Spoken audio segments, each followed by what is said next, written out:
Hello friends, नमस्कार and welcome to समाधान। साथी उम्मीद है कि आप सब अच्छे होंगे और साथ ही साथ आपकी स्टडी भी अच्छे से चल रही होगी। और साथियों, जैसे कि ऑडिटर की एग्ज़ाम की बात करें तो कुछ दिन पहले ही आपको अपडेट दिया गया था कि आपका एग्ज़ाम जुलाई में है और जुलाई में है तो ये एग्ज़ाम डेट के लिए आप लोग बिल्कुल तैयार होंगे। आपकी तैयारी अंतिम चरण में होगी, आपने रिवीजन अच्छे से किया होगा, जो भी आप अभी तक पढ़ लिए हैं। अब इसमें देखिएगा 2 नोटिस अभी-अभी आयोग ने जारी किया है और इसी एग्ज़ाम के रिगार्डिंग। और चूँकि आप सभी को पता है कि पहली बार ई ऑप्शन फिर से लगा है, जिसमें कि है कि नॉट अटेम्प्टेड, यानी कोई क्वेश्चन आप अटेम्प्ट नहीं करना चाहते हैं, तो आपको ये ऑप्शन हर हाल में अटेम्प्ट करना ही होगा, ई ऑप्शन। नहीं करेंगे तो उस कंडीशन में आपको नेगेटिव मार्क दिया जाएगा 1/3।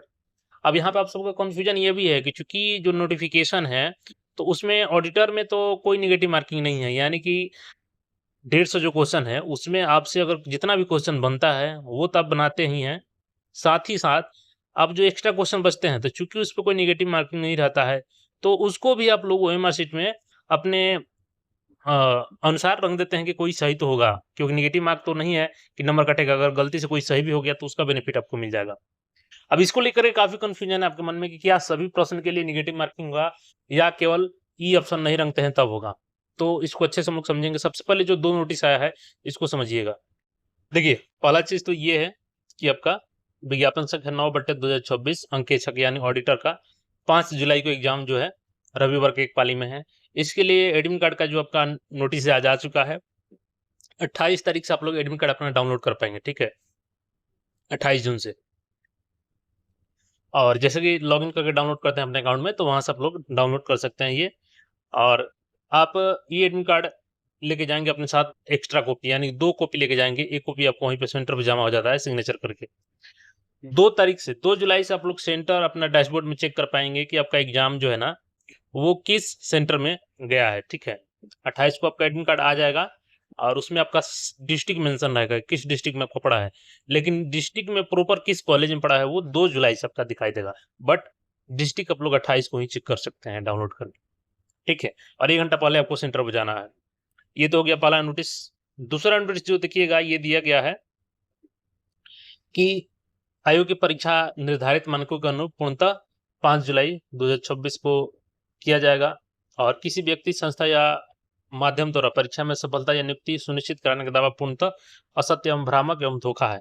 अभ्यर्थियों एवं आमजन को सूचित किया जाता है कि परीक्षा प्रक्रिया से संबंधित किसी भी प्रकार की अफवाह, भ्रामक सूचना अथवा नौकरी दिलाने या परीक्षा में सफलता सुनिश्चित कराने के नाम पर किए जाने वाले प्रलोभनों से सावधान रहें।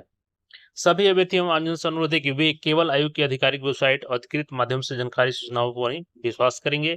यदि किसी व्यक्ति अथवा गिरोह द्वारा इस प्रकार की अवैध गतिविधियों में संलिप्त होने की जानकारी प्राप्त हो, तो इसकी सूचना तत्काल आर्थिक अपराध इकाई ईओयू साइबर सेल, संबंधित जिला पुलिस तथा बिहार लोक सेवा आयोग को उपलब्ध कराएं। ऐसे मामलों में संलिप्त व्यक्तियों के विरुद्ध कठोर कार्रवाई की जाएगी। तो यानी कोई भी अगर अनैतिक गतिविधि देखी जाती है आपके सेंटर पे, तो आप लोग तुरंत इन्फॉर्म कीजिएगा, इसमें से किसी को भी। ये तो दोनों नोटिस आज का हो गया।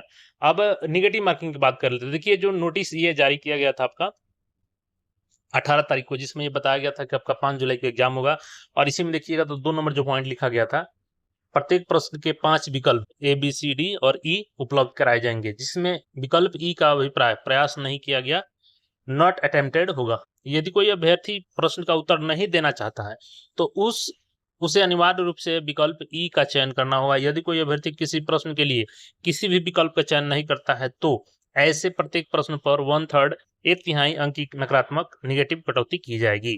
अब यहीं से आप सबको कंफ्यूजन है कि क्या ये 150 जो क्वेश्चन है, तो उसमें अगर हम लोग कोई प्रश्न गलती बना दिए, तो पहले क्या प्रावधान था कि कोई नेगेटिव मार्किंग था ही नहीं, ठीक है? नो नेगेटिव मार्किंग था। मतलब कि 150 में आपने 100 क्वेश्चन सही बना दिए, बाकी 50 गलत है, तो आपका 100 का 100 नंबर मिलेगा, कटेगा नहीं। लेकिन नेगेटिव लग जाता, तो वही 50 जो आप गलत किए थे, इसका नेगेटिव 100 में से माइनस हो जाता। जितना भी 1/4 या 1/3, चूँकि अभी 1/3 है, तो इसके हिसाब से आपका इसमें नंबर कट जाता, लगभग 16 साढ़े 17 नंबर, इसी के आस-पास 17 साढ़े 16 नंबर के आस-पास कट जाता, तो फिर आपका 83 के आस-पास नंबर आ जाता। तो अब आपको बता दें कि चूंकि यहाँ पे अगर आप मान के चलिए ए, बी, सी, डी, ई है, आपसे 4 ऑप्शन बनता है तो ठीक है, नहीं बनता है तो आपको ई रंगना होगा अनिवार्य रूप से। अगर नहीं रंगते हैं, ऑप्शन छोड़ देते हैं, तो आपको 1/3 नेगेटिव दिया जाएगा। अब छात्रों का ये सवाल है कि सर ये पहले से प्रावधान नहीं है नेगेटिव का, तो क्या सभी क्वेश्चन पे लागू होगा? देखिए, मुझे जहाँ तक मेरा मानना है कि जैसे आप लोग बोल रहे हैं कि सर ये नोटिफ़िकेशन में प्रावधान नहीं था कि नेगेटिव मार्किंग होगा। तो प्रावधान तो ये भी नहीं था कि आपका 4 ऑप्शन इसमें रहेगा नोटिफ़िकेशन में, ये बाद ही में किया गया है। और 1/3 जो ई ऑप्शन के लिए नेगेटिव दिया जा रहा है कि अगर ऑप्शन छोड़ देते हैं आप रंगना, तो आपको 1/3 नेगेटिव काटा जाएगा। तो ये भी प्रावधान आपके नोटिफ़िकेशन के बाद ही का है। तो अब मान के चलिए कि आपके पूरे क्वेश्चन पे 150 क्वेश्चन पे आपका नेगेटिव मार्किंग है। यानी कि अगर आप कोई क्वेश्चन गलत भी बनाते हैं, उस कंडीशन में भी आपको 1/3 नेगेटिव रहेगा, मुझे जहाँ तक लगता है। और अगर आप कोई ऑप्शन छोड़ देते हैं, मान के चलिए कि क्वेश्चन नंबर 1 है, आपको समझ में नहीं आया तो ना आपने 4 ऑप्शन में से कोई चूज़ किया, ना ही ये ऑप्शन किया, तो वैसे में तो बिल्कुल कि यहाँ पे क्लियर लिखा है कि 1/3 होगा। अब मान के चलिए इसमें से ए, बी, सी, डी, ई छोड़ करके कोई ऑप्शन रख दिया, अगर वो गलत हो गया, तो उस कंडीशन में भी हो सकता है कि आपको 1/3 नेगेटिव कट जाए। अब एक और डाउट मैं आपका क्लियर कर देता हूँ यहाँ पे, चूँकि अगर ये बात आपको कन्फर्म हो जाए कि अगर पूरे क्वेश्चन पर जैसे कि गलत क्वेश्चन करने पे नेगेटिव नहीं होगा, तो आप क्या कर सकते हैं, ये ऑप्शन आपको रखने की ज़रूरत ही नहीं पड़ेगा। जितना बनेगा उतना बनाएँगे, बाकी ए, बी, सी, डी, ई छोड़ करके कोई भी ऑप्शन रख देंगे, ताकि अगर गलती से सही भी हो गया तो नंबर आपको मिल जाएगा। चूँकि नेगेटिव का प्रावधान नहीं रहेगा तब। तो इसको कन्फर्म करने के लिए थोड़ा-सा आपको जब परीक्षा में जाएँगे तो 2 मिनट का आपको समय लगेगा। देखिए, इस प्रकार से जो फ्रंट पेज होता है जिसमें आपको इंस्ट्रक्शंस दिए रहते हैं, सीधे जाइएगा 9 नंबर पॉइंट पे।